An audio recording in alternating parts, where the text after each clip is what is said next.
The wine glasses clinked around the table as my family celebrated what they considered excellent news. My sister Vanessa sat at the head of our parents' dining table, practically glowing with satisfaction as she made her announcement.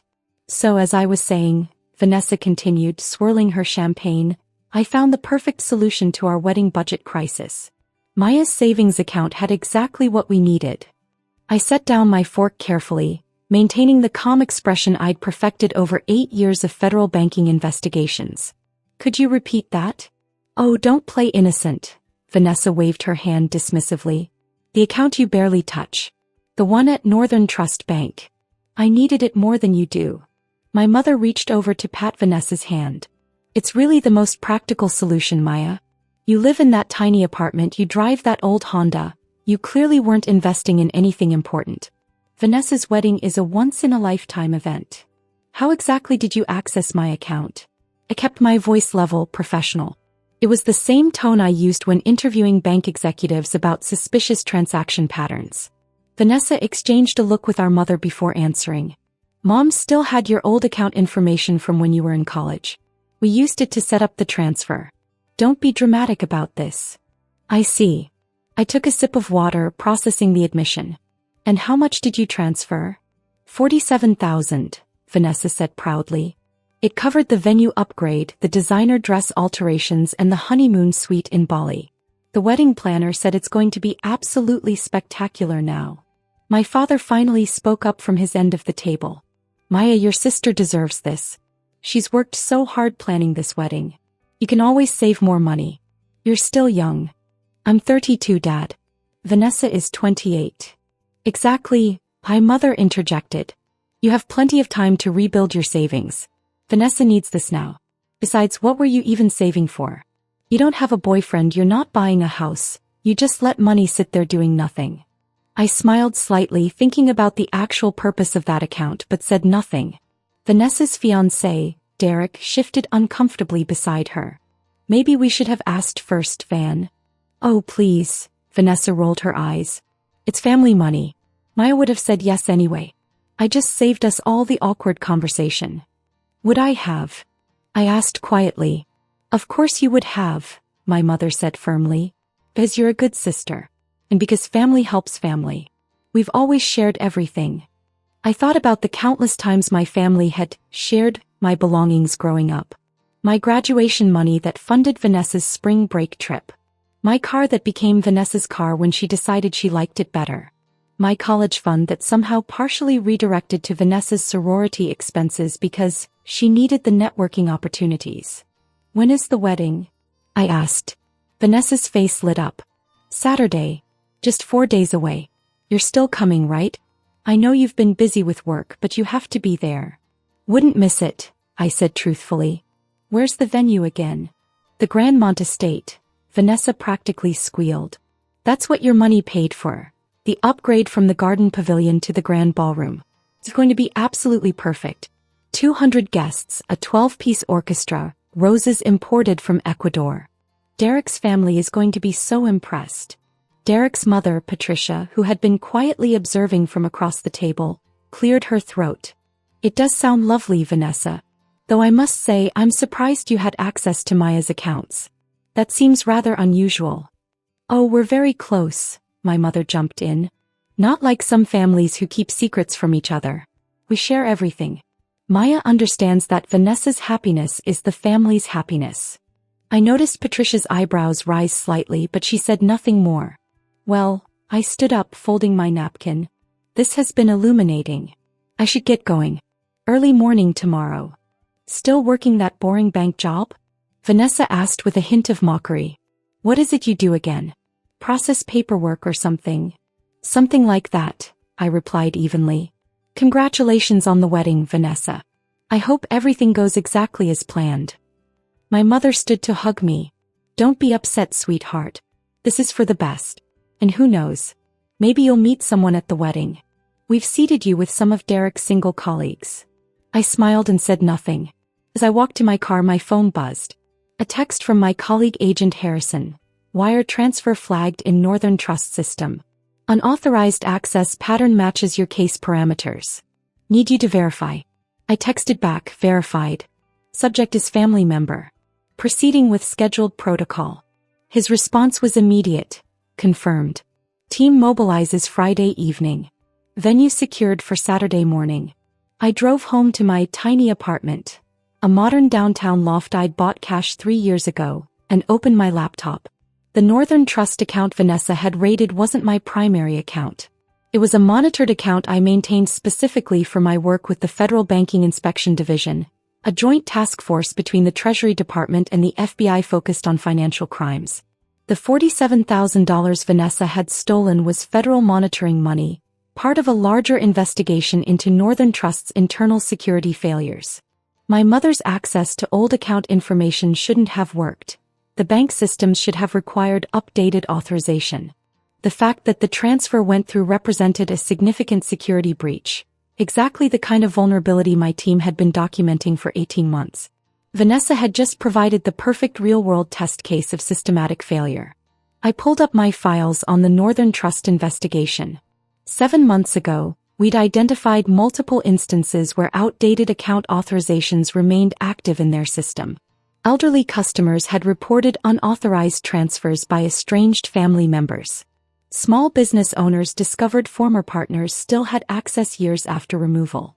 The bank had insisted their security protocols were flawless. Now I had personal evidence to the contrary. My phone rang. Director Walsh, my supervisor at the Treasury Department. Maya, I heard about the flag. Are you all right? I'm fine, sir. Actually, this incident provides perfect documentation for our case. Your own family raided a federal monitoring account? They didn't know it was a federal monitoring account.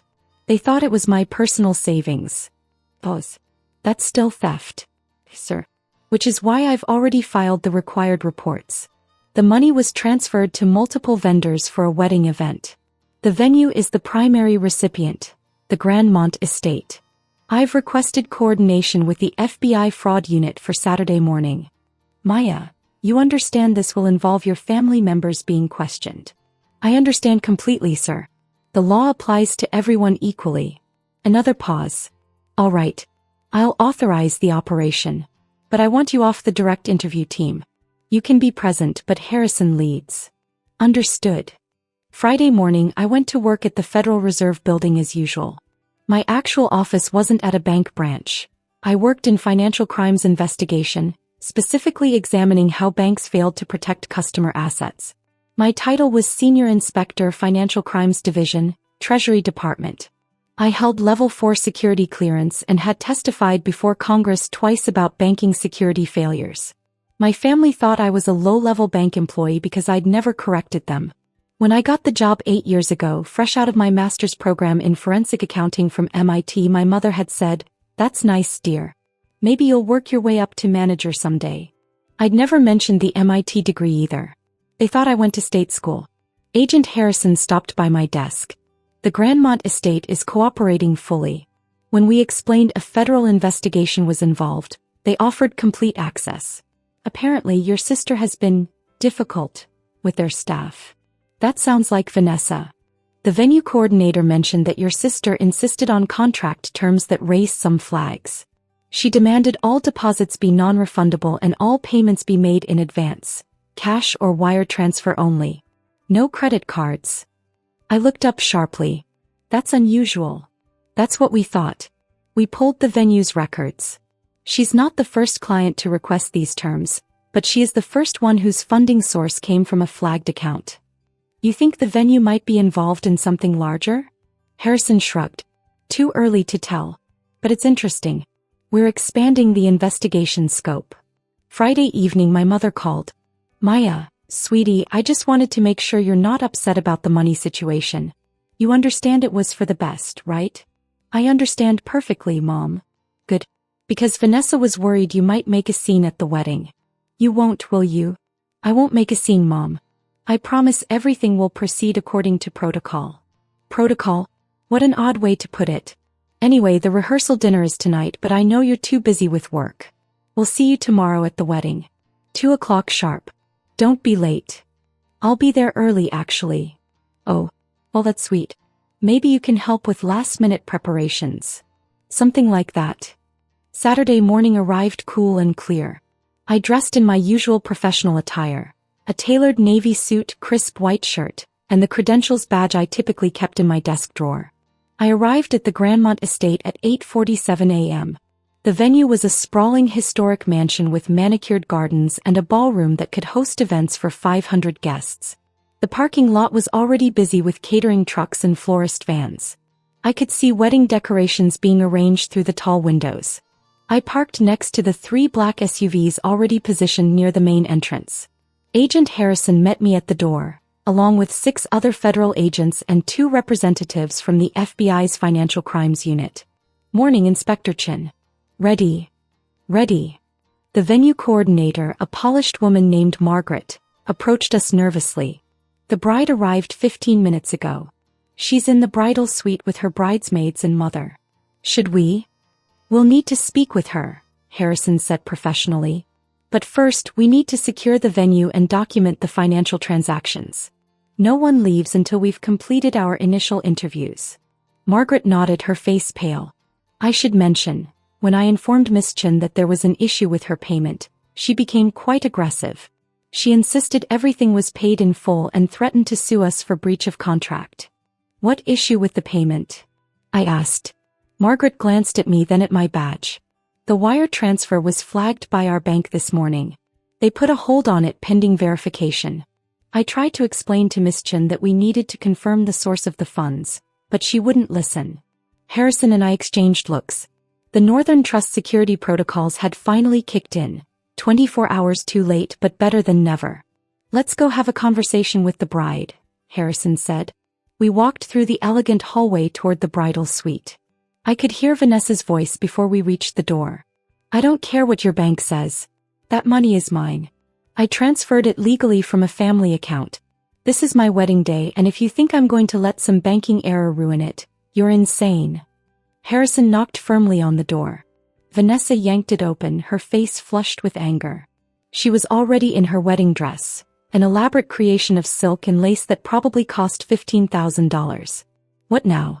"I already told you people." She stopped mid-sentence when she saw the federal badges. "Miss Vanessa Chin?" Harrison said formally. "I'm Special Agent Harrison with the FBI's Financial Crimes Unit. These are my colleagues from the Treasury Department's Banking Inspection Division. We need to speak with you about a wire transfer made from Northern Trust Bank on Tuesday evening." My mother appeared behind Vanessa, her face going white. "What is this? What's happening?" Then she saw me standing slightly behind Harrison in my full credentials. "Maya? What are you wearing? Why do you have a badge?" "Mrs. Chin," Harrison continued, "we need to speak with both you and your daughter about unauthorized access to a federal monitoring account." "Federal monitoring account?" Vanessa's voice rose to a shriek. "It was Maya's savings account." "No," I said quietly, stepping forward. "It was an account maintained by the Treasury Department for investigating banking security failures. The account you accessed belongs to the federal government. The money you transferred was federal funds." The color drained from Vanessa's face completely. You work for the government?" "I'm a senior inspector with the Treasury Department's Financial Crimes Division. I've held this position for 8 years. The account you accessed on Tuesday was part of an active federal investigation into Northern Trust Bank security protocols." My mother grabbed the doorframe for support. "But you said you worked at a bank. You said it was just paperwork." "I investigate financial crimes at banks. There is quite a bit of paperwork involved. You assumed I was a teller. I never corrected you." Harrison pulled out his tablet. "Miss Chin, Mrs. Chin, you're both going to need to come with us for formal questioning. The unauthorized transfer of federal funds is a serious offense." "But I didn't know." Vanessa's voice cracked with panic. "How was I supposed to know it was a government account? It was just sitting there." "That's part of the problem we're investigating," I said calmly. "The fact that you were able to access the account at all represents a significant security failure by Northern Trust Bank. However, the transfer itself still constitutes theft of federal property." 3 bridesmaids had appeared in the doorway behind Vanessa, their faces masks of shock. "This is insane," my mother said, her voice shaking. "Maya, tell them this is a misunderstanding. Tell them you gave us permission." "I didn't give you permission, Mom. I didn't even know about the transfer until Vanessa announced it at dinner on Tuesday. At which point I immediately filed the required federal reports. You filed reports on your own family? My mother's voice was disbelieving. I filed reports on a federal crime. The relationship of the perpetrators to me is irrelevant to the law. Harrison gestured toward the hallway. Ladies, if you'll come with us. We have interview rooms set up in the venue's conference center. But the wedding. Vanessa was crying now, mascara beginning to run. The guests are arriving in 5 hours. Derek is already at the church. This can't be happening. The venue is currently secured as part of our investigation, Harrison said. No event will be taking place here today. As if on cue, 2 more agents appeared, speaking with the catering staff who were starting to arrive. I could see the florists being redirected, the musicians being stopped at the entrance. Derek's mother, Patricia, came rushing down the hallway. What on earth is happening? Security won't let anyone into the ballroom and there are federal agents everywhere.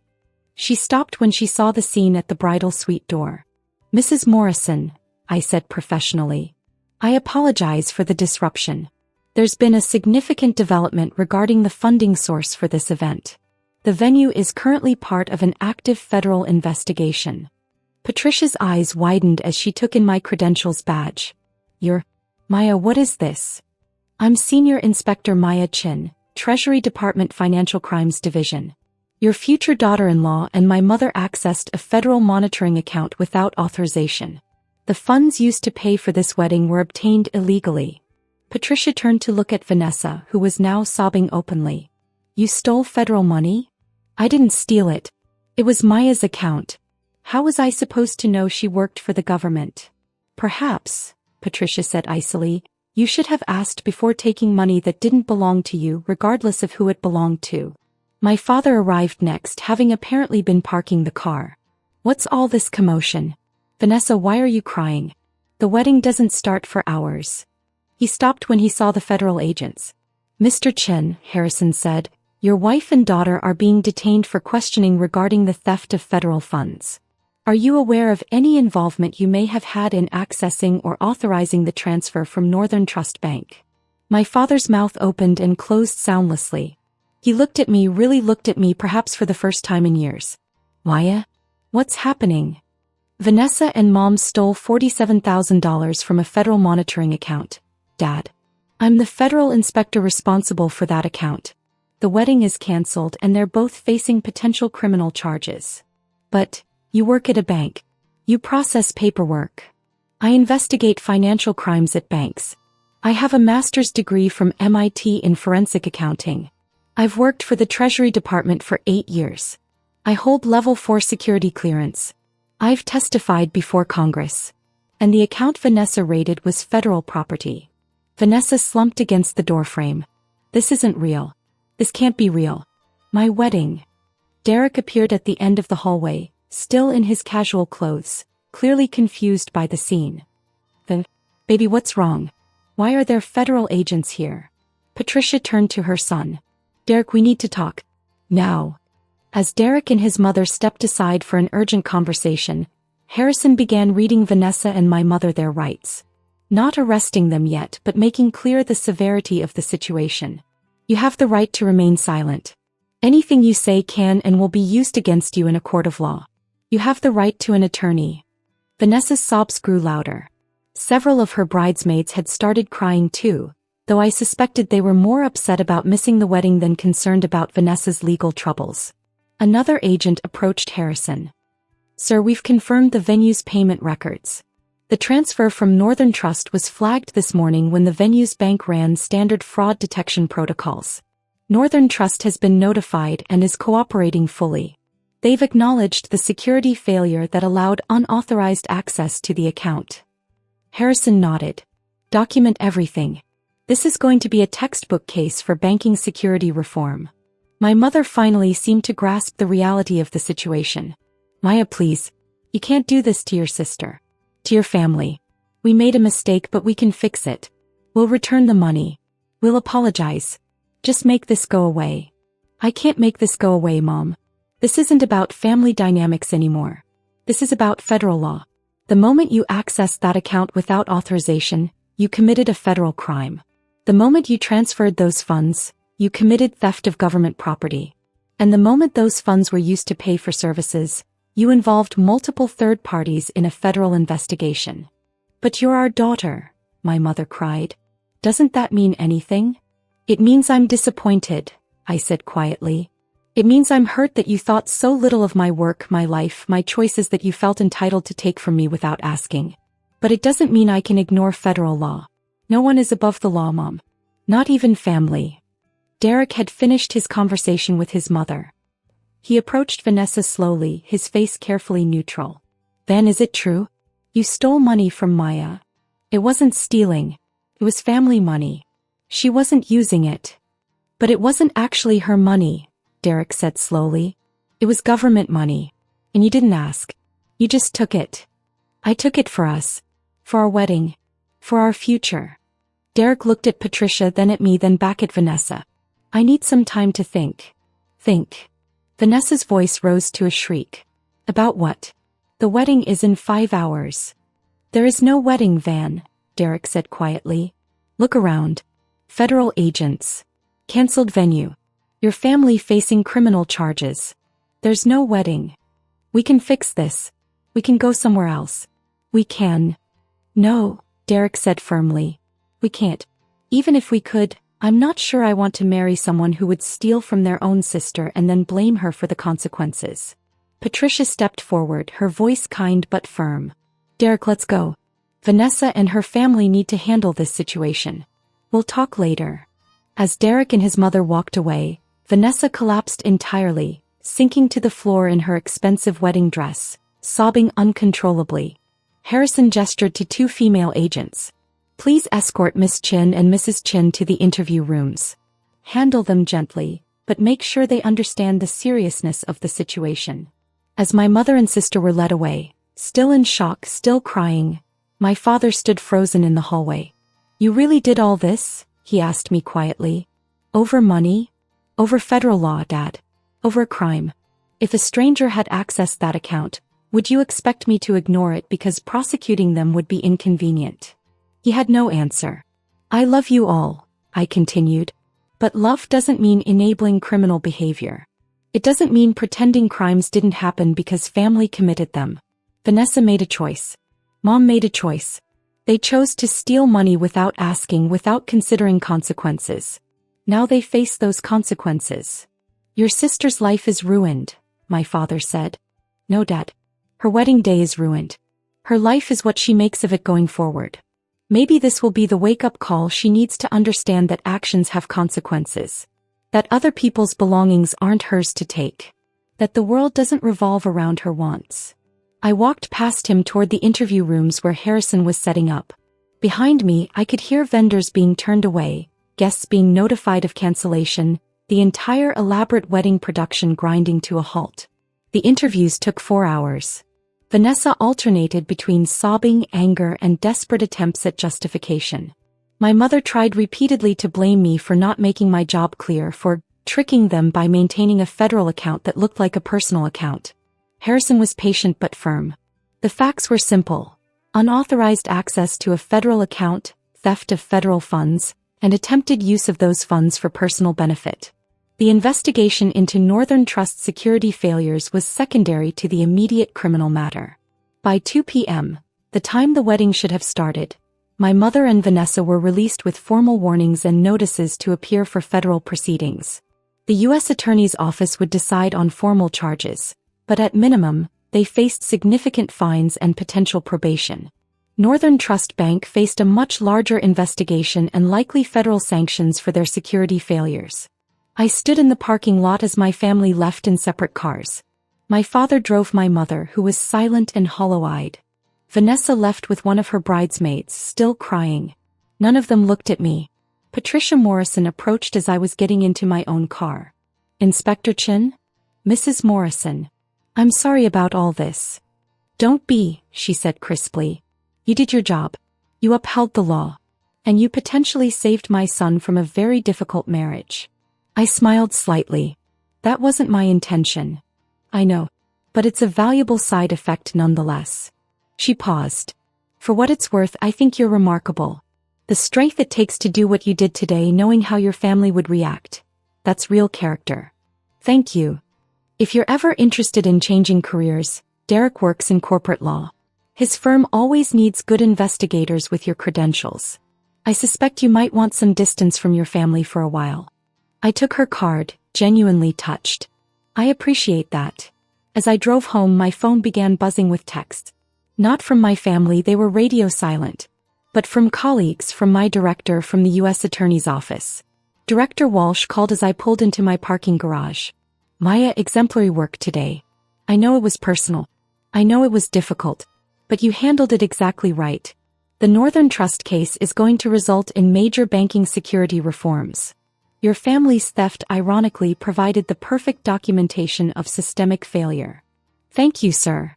Take a few days off. You've earned it. And Maya? I'm recommending you for promotion. Lead inspector. Your own team. You've more than proven you can handle it. After we hung up, I sat in my car for a long moment thinking about the day. My phone buzzed again. A text from a number I didn't recognize. This is Derek.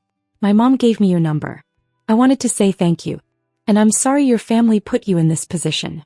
You deserve better. If you ever want to grab coffee and talk about anything other than federal crimes, I'd like that. I smiled, saved the number, and texted back. Coffee sounds good. How about next week? His response was immediate. It's a date. A non-wedding related date. I laughed out loud in my empty car. 3 days later my mother called. I almost didn't answer, but curiosity won. Why? Her voice was small, defeated. The U.S. attorney called. We have to pay back the $47,000 plus fines. $20,000 each in fines. And we're on probation for 2 years. I know. I received the same report. Vanessa won't speak to me. She blames me for having your account information. Derek broke up with her. She moved back home, but she just stays in her room crying. I said nothing. Your father says we should have treated you better. That we never appreciated what you accomplished. He's right. A long pause. I didn't know you went to MIT. I didn't know you worked for the Treasury Department. I didn't know any of it because I never asked. I just assumed. You assumed I was unsuccessful because I didn't brag about my success. You assumed I was unimportant because I didn't demand attention. You assumed my money was available because you'd always been able to take from me before. Yes. Her voice cracked. All of that. And I'm sorry, Maya. I'm truly, genuinely sorry. Not because we got caught. Not because of the fines or the probation or the ruined wedding. But because we treated you terribly, and you deserved so much better from us. It was the first real apology I'd ever heard from my mother. Thank you for saying that, I said quietly. Is there any chance? Can we fix this? Can we fix us? I don't know, Mom. That's going to take time. And it's going to require actual change, not just words.